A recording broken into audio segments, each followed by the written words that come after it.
Hi everyone, welcome you all in the new video. So in the last video we have discussed about the Bronze Age urban civilization, जिसे हम Indus valley civilization भी कहते हैं. हमने बात की थी 3300 टू 1900 BCE के पीरियड की, जिसमें हमने देखा कि कैसे Indus valley civilization gradually establish हुई और 1900 BCE तक आते आते हमें एक शार्प डिक्लाइन देखने के लिए मिला. इसके बहुत सारे रीजंस बताए जाते हैं. बताया तो ये भी जाता है कि लेट हड़प्पन्स आर्यंस के कांटेक्ट में आए थे, बट ये आर्यंस थे कौन? तो आज की वीडियो में हम यही बात करेंगे कि BC 1500 टू 600 के पीरियड में आखिर आर्यंस ने कैसे पूरा हड़प्पन कल्चर एकदम से चेंज कर दिया और अपना एस्टैब्लिशमेंट करा. और हम बात करेंगे वैदिक कल्चर की. तो आइए शुरू करते हैं आज की video.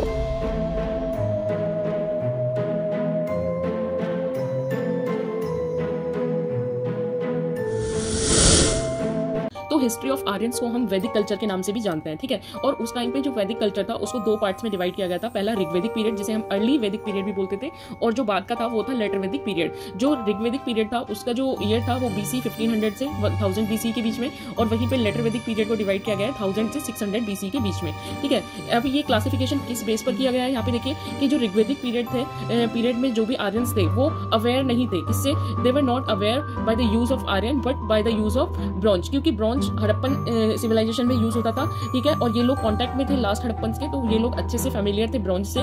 They learn from the late Harappans. साथ ही जो ये लोग थे, क्योंकि ये बाद में इनसे भी फेमिलियर थे, ठीक है, इनका कुछ अपना भी डेवलपमेंट था, तो the people were use the iron plus painted greyware और plus distinct type of pottery. साथ ही क्योंकि इन्होंने तो लेट हड़प्पन से लर्न किया था, बट इन्होंने इनसे लर्न किया था, ठीक है. और तो ये लोग जो थे वो पोस्टरल और नोमैडिक तरह की जिंदगी जीते थे. ये ट्राइब्स में रहते थे, ठीक है. पोस्टरल और नोमैडिक्स क्या होते हैं? जो खाने के लिए, मतलब जैसे इनके पास कुछ गाय हैं तो ये उनको लेके एक जगह पे रहेंगे. जैसे ही वहां से घास खत्म हो जाएगी वो दूसरी जगह शिफ्ट कर जाएंगे, तो इनको हम घुमंतु जनजाति भी कह सकते हैं, ठीक है. तो वहाँ पे 30+ ट्राइब्स थी जो कि Rudyard cow for their livelihood, ठीक है. और ये जनजातियां क्या अपने रहने सहने के लिए या फिर अपने जीवन निर्वाह के लिए काउस को रखते थे, ठीक है. और क्योंकि ये घुमंतु मैंने आपको पहले बता दिया नोमैडिक और पोस्टरल, तो इनको एक जगह से दूसरी जगह क्विक मूवमेंट्स भी करने होते थे, तो उसके लिए यहाँ पर ये क्या करते थे? हॉर्सेस को रखते थे फॉर द स्विफ्ट मूवमेंट. साथ ही में जो लेटर वैदिक पीरियड के जो लोग थे ये अवेयर थे आयरन से प्लस पेंटेड ग्रेवेयर और डिस्टिंक्ट एक अलग तरह की पॉटरी इन्होंने डेवलप की थी, ठीक है. और ये लोग तो ट्राइब्स में रहते थे, बट ये एक सेटल्ड विलेज बनाकर बाद में रहने लगे. तो इन दोनों में डिफरेंस यही है कि ये लोग आयरन से अवेयर नहीं थे, यूज करते थे ब्रॉन्ज को, ठीक है, क्योंकि ये लेट हड़प्पन से इन्होंने सीखा था. इनके पास आयरन भी था, ब्रॉन्ज से भी अवेयर थे, आयरन से भी, पेंटेड ग्रेवेयर और एक अलग तरह की पॉटरी इन्होंने डेवलप कर ली थी. ये लोग पोस्टोरल और नोमैडिक थे, यानी कि घुमंतु जनजातियां थी, और ये लोग एक सेटल्ड विलेज में रहते थे. और ये अपने जीवन निर्वाह के लिए काऊ रखते थे, हॉर्सेस रखते थे फॉर द क्विक मूवमेंट. और ये लोग भी इन चीजों से अवेयर थे, बट ये एक सेटल्ड विलेज के फॉर्म में वहां पर रहते थे. अब बात करते हैं कि ओरिजिनल होम या फिर आइडेंटिटी क्या थी आर्यंस की, कि आर्यंस आए कहां से थे. तो Aryans was the original inhabitant of central Asia of steppe grassland, ठीक है. तो आर्यंस क्या थे?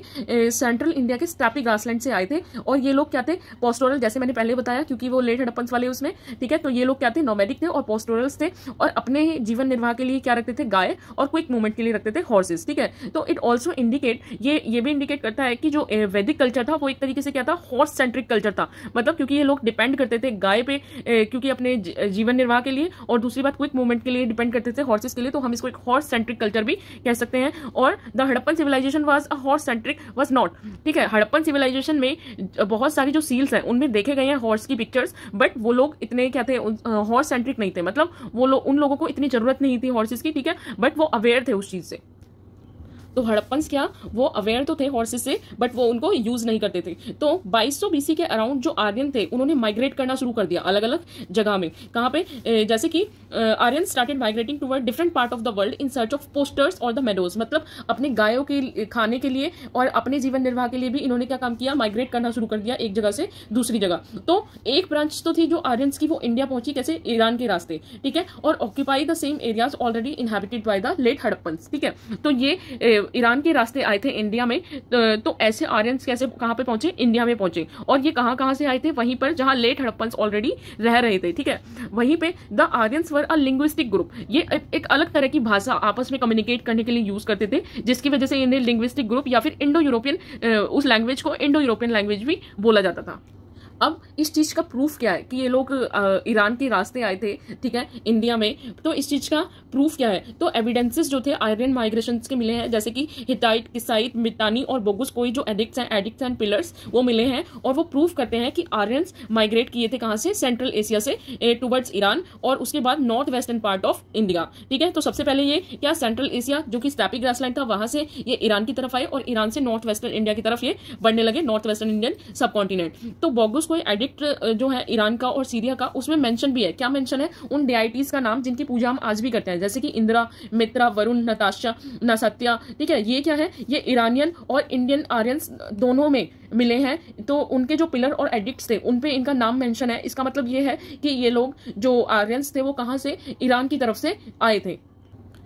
और क्योंकि ये लोग इनहैबिटेड मतलब ये आके रहना शुरू कर दिए थे जहां पर ऑलरेडी हड़प्पन्स रह रहे थे, ठीक है। तो वो क्या था, हमारा नॉर्थ वेस्टर्न पार्ट था इंडियन सब कॉन्टिनेंट का, ठीक है। तो जिसमें कौन कौन सी जगह आज की आती है, जैसे कि आज का आता है वहां पे eastern Afghanistan, Punjab and Sindh of Pakistan, उसके बाद Punjab, Haryana, Delhi and UP of Meerut, ठीक है। तो उसके बाद क्योंकि ये सब क्या थे, ये 7 प्रदेश थे, जिसकी वजह से इस लैंड को क्या कहा जाता है, सप्त सैंधवा प्रदेश। तो यहां से एक क्वेश्चन भी आता है, आइदर तो आपसे ये इन जगहों का नाम पूछ सकते हैं कि eastern Afghanistan, Punjab and Sindh of Pakistan, Punjab, Haryana, Delhi and UP of Meerut, ये आपस में मिलकर क्या बनाते हैं, कौन सी जगह बनाते हैं, तो ये और उस लैंड को क्या कहते हैं, सप्त सैंधवा प्रदेश, ठीक है। उसका मतलब क्या है, या फिर आप नेक्स्ट क्वेश्चन ये भी बन सकता है कि आपसे क्वेश्चन भी पूछ सकता है कि सप्त सैंधवा प्रदेश का क्या मतलब है। उसका मतलब होता है 7 लैंड ऑफ 7 रिवर्स, ठीक है, 7 रिवर्स की यानी कि 7 नदियों की जगह। But the early Aryans were aware of more than 7 reverse, क्योंकि अर्ली आर्यंस जो थे वो ईरान के रास्ते आए थे, तो ऐसा तो है नहीं कि वो इन्हीं 7 नदियों के बारे में जानते थे, उनको और भी चीजों से वो फैमिलियर थे। But just because the people inhabited there so that they called this place the Sapta Saindhava प्रदेश। अब देखिए जो एंसेंट इंडिया में जो रिवर्स थी उनका और आज का नाम में देखिए क्या डिफरेंस है। जैसे कि ऋग्वेदिक नाम और आज के मॉडर्न नेम्स की बात करें तो ऋग्वेदिक नाम में सिंधु को सिंधु या फिर इंदस ही बोलते हैं, ठीक है। उसके बाद सतुदरी को बोलते हैं आज सतलज, सतुदरी जो है उसका ऋग्वेदिक नेम है। वहीं जो व्यास या ब्यास नदी है उसको बोलते थे विपासा, वहीं पे रावी नदी को बोलते थे पुरुषनी, चेनाब को बोलते थे अश्विनी, झेलम को वितास्ता, कुर्रुम को कुरुम और गोमती को गोमल, ठीक है। गोमती को बोलते थे गोमल। तो जस्ट बेसिकली तो कुरुमों को अगर छोड़ दें, गोमती और गोमल, ठीक है, इनको अगर देखा जाए तो बेसिकली ये 7 रिवर्स थी, जिसकी वजह से इसको एरिया को आर्यंस ने क्या नाम दिया था, सप्त सैंधवा प्रदेश। वहीं पे बात करते हैं ऋग्वेदिक पीरियड की अर्ली लाइफ की, तो उनकी मटेरियल लाइफ कैसी थी, मैंने पहले ही बता दिया कि वो पोस्टोरल्स थे और नोमैडिक थे, ठीक है, जो कि ट्राइब्स में रहते थे। और उनकी मोस्ट कॉमन जो ट्राइब्स थी उनके क्या क्या नाम थे, जैसे कि भरत, पुरु, अनु, द्रुयु, त्रुवास, यदु एटसेट्रा। इन ट्राइब्स का नाम आपसे पूछ सकता है ऑप्शन में, ठीक है। तो अर्ली जो आर्यंस थे उनके ट्राइब्स के ये नाम थे, और वो अपने दे रियर्ड कैटल्स, अपने निर्वाह के लिए वो कैटल्स रखते थे। कैटल्स में जैसे कि कौन कौन से पशु, गाय, ठीक है, और हॉर्सेज। मैंने गाय बता दिया आपको, लाइवलीहुड के लिए रखते थे, और हॉर्सेज रखते थे फॉर द स्विफ्ट मूवमेंट। वही आर्यंस जो थे वो अच्छे कैवलरी मैन नहीं थे। कैवलरी मैन कौन होते हैं, जो घोड़े हाँकने वाले होते हैं, ठीक है, घोड़ा धावक जिसको हम कहते हैं, वो अच्छे कैवलरी मैन नहीं थे। बट वो अपने चैरियट्स में, यानी कि अपना जो जैसे ब्लक कार्ट होता है ना, वैसे ही जो चैरियट्स यानी कि तांगे में घोड़े को रखते थे, ताकि अपना जो सामान है इधर से उधर जल्दी से ले जाया जा सके। बट अगर हम कैवलरी मैन की बात करें, a good cavalry man, so they were not a good cavalry man whose Aryans, so they cultivated just 1 crops. और क्योंकि वो एक जगह ज्यादा टिकते नहीं थे, ठीक है, और तो अपने जो पर्पस के लिए वो एक तरह का कल्टीवेशन करते थे एक क्रॉप का, जिसको हम कहते थे वो कहते थे यवा, और आज के टाइम में उसको बार्ले कहते हैं, बार्ले यानी कि जौ, ठीक है। और जो अर्ली आर्यंस थे, क्योंकि वो क्या थे, लेट हड़प्पन्स के कॉन्टेक्ट में थे, तो उनको ब्रॉन्ज के बारे में अच्छे से पता था, क्योंकि उन्होंने ये किससे लर्न किया था, लेट हड़प्पन से लर्न किया था। But they use bronze on a very limited scale, ठीक है, पता तो था, बट वो जब भी पॉटरी वगैरह बनाते थे अपनी, तो उसमें ब्रॉन्ज को बहुत ही लिमिटेड स्केल में वो लोग यूज करते थे, ठीक है। और वो 4 डिफरेंट तरह की पॉटरीज बनाते थे। कौन सी 4 डिफरेंट तरह की पॉटरीज, जैसे कि हो गई वो रेड वेयर, ब्लैक वेयर, और वहीं उसको मिक्स करके ब्लैक एंड रेड वेयर, और वहीं ब्लैक स्लिप्ड वेयर, जैसे कि वो पट्टियां जैसा बना देते हैं ना ब्लैक कलर से, वैसा। तो ब्लैक स्लिप्ड वेयर, ये 4 तरह की पॉटरीज वो लोग बनाते। अब मोस्ट इंपॉर्टेंट पॉइंट जो कि है सोशल कंडीशन, ठीक है। तो सोशल कंडीशन, वो सोसाइटी कैसी थी, जो आर्यंस अर्ली आर्यंस जहां रहते थे वो सोसाइटी कैसी थी, तो अर्ली आर्यंस की सोसाइटी थी एगैलिटेरियन सोसाइटी, ठीक है। आप ये पिरामिड देख रहे हैं तो इसमें जो कास्ट थे वो ब्रह्मा, शता, वैश्य इस तरीके से डिवाइड था, ठीक है।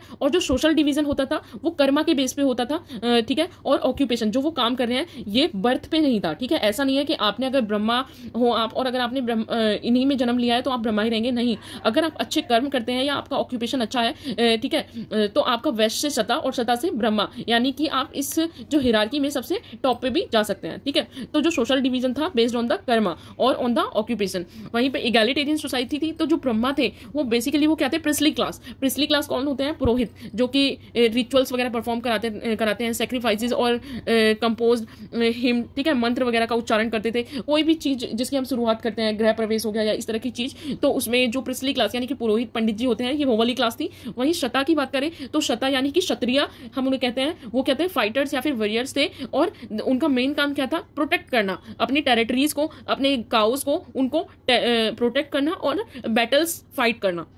वहीं पे जो विश थे, विश यानी कि वैश्य, वो क्या काम करते थे, एक तरह की काइंड ऑफ बनिया क्लास, ठीक है। तो वो एनिमल हस्बेंड्री का काम करते थे और बार्ले कल्टीवेशन का काम करते थे, यानी कि वो पशु रखते थे और एग्रीकल्चर करते थे, ठीक है। और टू एंड पे ट्रिब्यूट टू राजन्या, और राजा को क्या देते थे, ट्रिब्यूट, काइंड ऑफ टैक्स जिसे हम कह सकते थे, ठीक है। तो इसको पूरी जो ये सोशल जो स्ट्रक्चर मैंने आपको बताया है, इसको हम उस टाइम पे क्या कहते थे, वर्ण सिस्टम। और इंटरचेंज ऑफ वर्ण वाज अलाउड। याद रखना जब ऋग्वेदिक पीरियड में अर्ली एज की बात होती है तो उस टाइम पर जो इंटरचेंज था वर्णा में वो अलाउड था। और दोबारा मैं बता देती हूँ कि पिरामिड जो था वो अप से डाउन, डाउन से अप, जैसे कि विश, शता, ब्रह्मा, सबसे नीचे वैश्य थे, फिर शता और ब्रह्मा थे। और जो सोशल डिवीजन था वो basis on the basis of Karma और ऑक्यूपेशन होता था, कोई भी बर्थ के बेसिस पे वो नहीं होता था, ठीक है। वहीं पे ब्रह्मा जो थे वो प्रिस्ली क्लास यानी कि पुरोहित, और जो शता थे वो फाइटर्स या वॉरियर्स थे जिनका काम था प्रोटेक्ट करना टेरिटरीज को, अपने काउस को, ठीक है। और वहीं पे लड़ाइयाँ वगैरह करते थे वो। और जो वैश्य थे वो एनिमल हस्बेंड्री का और एग्रीकल्चर का काम करते थे।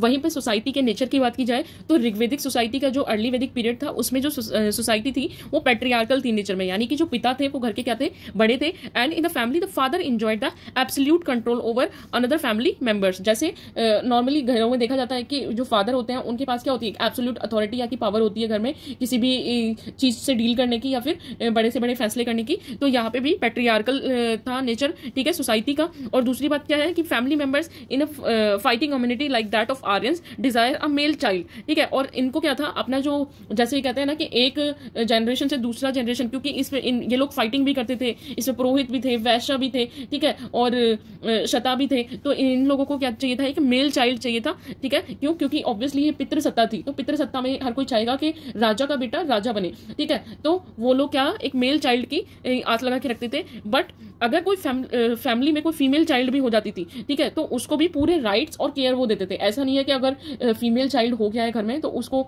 एक तरह से जैसे कि सॉलिट्यूड कर दिया जाए या फिर बिल्कुल अलग छोड़ दिया जाए, ऐसा नहीं था। उसके पास भी केयर और ऑल द राइट्स थे, ठीक है। उसके बाद अगर जैसे कि अगर एग्जांपल दिया जाए तो ऋग्वेदा में अबाउट कुछ विमेंस का जिक्र भी है, जैसे कि जिन्होंने वैदिक मंत्रा को बनाया, जैसे कि अपाला, घोषा, शिक्ता, निवावारी और उसके बाद लोप मुद्रा। ये कुछ ऐसी मंत्र हैं जिनको किसने, विमेंस ने डेवलप किया है। उसके बाद सोसाइटी में जो थी ना, सोसाइटी में उस टाइम की society was free from social evils. समाज में कोई इस तरह की अराजकता नहीं थी, कोई बुराई नहीं थी, ठीक है। तो सोसाइटी उनसे फ्री थी। ऊपर से सती जो सिस्टम है वो भी प्रैक्टिस नहीं होता था। अर्ली वैदिक पीरियड की बात करें तो उसमें sati system was not in practice. और दूसरी बात पर्दा सिस्टम भी नहीं था, ठीक है। बेसिक से पितृसत्ता की यहाँ पे बात की हुई है, पैट्रियार्कल सोसाइटी की बात की हुई है, बट यहाँ पे पर्दा सिस्टम भी नहीं था। और चाइल्ड मैरिजेस जो थी वो परफॉर्म नहीं की जाती थी, ठीक है। उसके बाद जो फीमेल इन्फेंटिसाइड जो थे वो भी ऑब्जर्व नहीं किए जाते थे। ऑब्वियसली जब ये सब चीजें किसी भी सोसाइटी में नहीं देखी जाएंगी तो वो सोसाइटी कैसी होगी, वाज फ्री फ्रॉम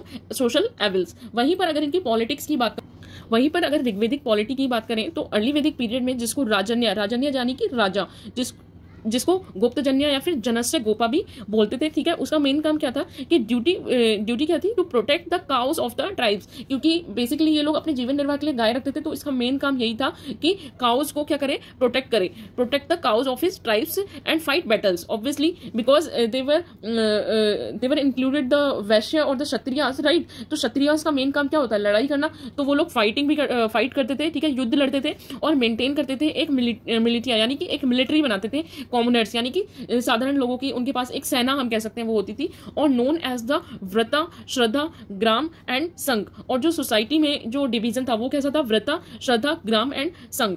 उसके बाद जो लॉ ऑफ प्रोमोजेनेचर था, तो लॉ ऑफ प्रोमिजेनिचर था, उसको प्रैक्टिस किया जाता था। उसका क्या मतलब है कि जो किंग की जो पोस्ट थी वो हेरिडेटरी थी, बट इलेक्शंस भी होते थे, ठीक है। Though we have trace of election of the kings. तो उसके बाद जो किंग था, किंग की जो अथॉरिटी थी वाज नॉट अनचेक्ड, और he was under the control of assembly. जैसे आज के टाइम में इलेक्शंस होते हैं, वैसे उस टाइम पे भी एक जनरल असेंबली थी जिसको सभा बोलते थे। तो ये क्वेश्चन एसएससी में कई बार पूछा गया है, इसको आप मोस्ट इंपॉर्टेंट भी मार्क कर सकते हैं कि जो जनरल असेंबली थी अर्ली वैदिक पीरियड में, उसको क्या बोलते थे, सभा, ठीक है, जो पूरा कंट्रोल रखती थी किसका, जो इलेक्शंस कंडक्ट हो रहे थे उसका। और जो दूसरी कमेटी थी, ये भी क्वेश्चन कई बार देखने को मिलता है कि जो दूसरी कमेटी थी एल्डरली पीपल्स की, उसको क्या कहते थे, समिति। और यही वैदत जो थी वो committee to distribute the plunder of wars, जैसे कि हम इसको खजांची भी बोल सकते हैं, या फिर फाइनेंशियल, जो भी ये लोग जो युद्ध जो होते थे, वॉर जो होते थे, उनमें से जो भी जीतते थे, ठीक है, तो उनका जो भी डिस्ट्रीब्यूशन जो भी होता था वो वैदत के द्वारा होता था, ठीक है। और विमेन्स वर अलाउड। उसके अलावा जो मोस्ट इंपॉर्टेंट चीज अर्ली वैदिक पीरियड में देखने के लिए मिली थी वो यही थी कि विमेन्स भी अलाउड थी to be the part of assembly, mainly the Sabha and Vidatha. तो वैदत क्या था कि जो भी प्लंडर जो मिलता था, जो भी वॉर से या फाइट से, उसको डिस्ट्रीब्यूट करने वाली कमेटी में भी विमेन्स बैठती थी। उसके अलावा जो सभा यानी कि जनरल असेंबली जो थी, उसमें भी विमेन्स पार्टिसिपेट कर सकती थी। और जो आर्यंस जो थे वो वॉर लविंग पर्सन्स थे, ठीक है, उनको वॉर करना पसंद था, ठीक है। तो वो बैटल्स फॉट करते थे अगेंस्ट किसके, तो अब ये भी तो पता होना चाहिए ना, जब वो वॉर कर रहे हैं तो किसके अगेंस्ट कर रहे हैं। तो जो नॉन आर्यंस जो पीपल थे उनके अगेंस्ट वो वॉर करते थे। तो नॉन आर्यंस उस टाइम पे कौन थे, दसाज या दसायूज। ये क्वेश्चन भी कई बार पूछा जाता है कि जो नॉन आर्यंस थे अर्ली वैदिक पीरियड में वो कौन थे, दसा या दसयूज। और ये लोग भी क्या करते थे, बैटल्स लड़ते थे, ठीक है। तो इन लोगों का आपस में भी बैटल होता था, जैसे कि उस टाइम के फेमस बैटल थे बैटल ऑफ 10 किंग्स, और उसके जो कि लड़ा गया था किस किसके बीच में, भरत ट्राइब, ठीक है, मैंने कुछ ट्राइब्स के नाम बताए थे आपको, भरत ट्राइब्स, ठीक है, बाय सुदास, और जो 10 अदर किंग्स, उनके बीच बीच में ये लड़ा गया था, ठीक है। तो इस तरह के कई बैटल्स भी हैं जिनमें कि जिसको लेड कौन कर रहे थे, विश्वामित्र, ठीक है। And 5 of them were the Aryans and 5 of them were non Aryans, ठीक है। तो जो ये बैटल था यानी कि बैटल ऑफ 10 किंग्स, इसमें 5 आर्यंस थे और 5 नॉन आर्यंस थे, और इसको लीड कौन कर रहा था, विश्वामित्र, ठीक है। तो और जो ये बैटल था वो लड़ा कहाँ गया था, ऑन द रिवर ऑफ पुरुषनी और रवि, और सुदास इमर्ज विक्टोरियस। और इसमें जो थे वो सुदास यानी कि जो नॉन ट्राइब थे वो जीत गए थे। वहीं पे बात की जाए ऋग्वैदिक रिलीजन की, तो ये लोग थे पॉलिथिज्म कौन होते हैं, जिनको फेथ यानी कि जो विश्वास रखते हैं अलग अलग देवताओं में, ठीक है। तो डिफरेंट देवताओं में ये लोग क्या करते थे, विश्वास रखते थे। तो जिसकी वजह से जो ऋग्वैदिक रिलीजन था उसको पॉलिथिज्म बोला गया है, ठीक है। तो ये मोर देन 33 डिआइटीज को क्या करते थे, वर्शिप करते थे। उसके अलावा इनका कोई ऑर्डर नहीं था कि किसकी पूजा पहले करनी है किसकी बाद में, ऐसा कोई ऑर्डर नहीं था। They only worship more than 33 डिआइटीज। तो इतना सब पढ़ने की जरूरत नहीं है। मेन जो इसमें चीजें हैं, जैसे कि ये लोग अग्नि को एक्ट करते थे as a mediator between the worshipper and the worship. जैसे आज के टाइम में भी हम हवन कराते हैं, ऐसे ये लोग अग्नि को क्या करते थे, एक मतलब हवन आहुति जैसे ये लोग भी परफॉर्म करते थे।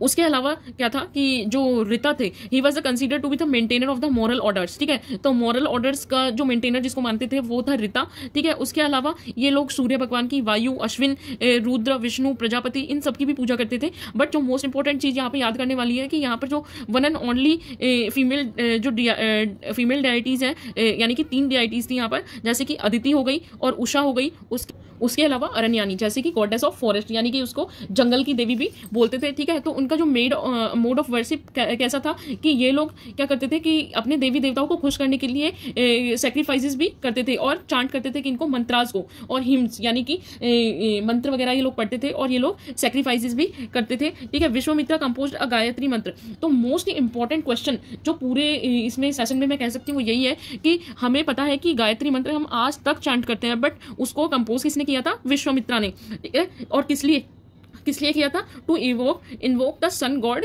सूर्य देवा, ठीक है। तो सूर्य देव को खुश करने के लिए उन्होंने एक मंत्र कंपोज किया था जिसको आज के टाइम में गायत्री मंत्र भी कहते हैं। वहीं पे ये लोग डिमांड क्या करते थे भगवान से, दे डिमांड द मटीरियल, जैसे कि इनको अच्छी गाय मिले, ठीक है, इनको गाय मिले, मिल्क प्रोडक्ट्स मिले, इनकी फसल अच्छी हो, ठीक है, but not the spiritual upliftment. ये लोग स्पिरिचुअल अपलिफ्टमेंट की बात नहीं करते थे। तो ये तो था हमारा आज का अर्ली वैदिक पीरियड का। नेक्स्ट वीडियो में हम बात करेंगे लेटर वैदिक पीरियड की, बने रहिए इस वीडियो में। उसके अलावा अगर आपको वीडियो अच्छी लगी है तो प्लीज़ इसको लाइक कीजिए, शेयर कीजिए, सब्सक्राइब कीजिए, और अपने दोस्तों के साथ इसको शेयर भी कीजिए। Thank you so much.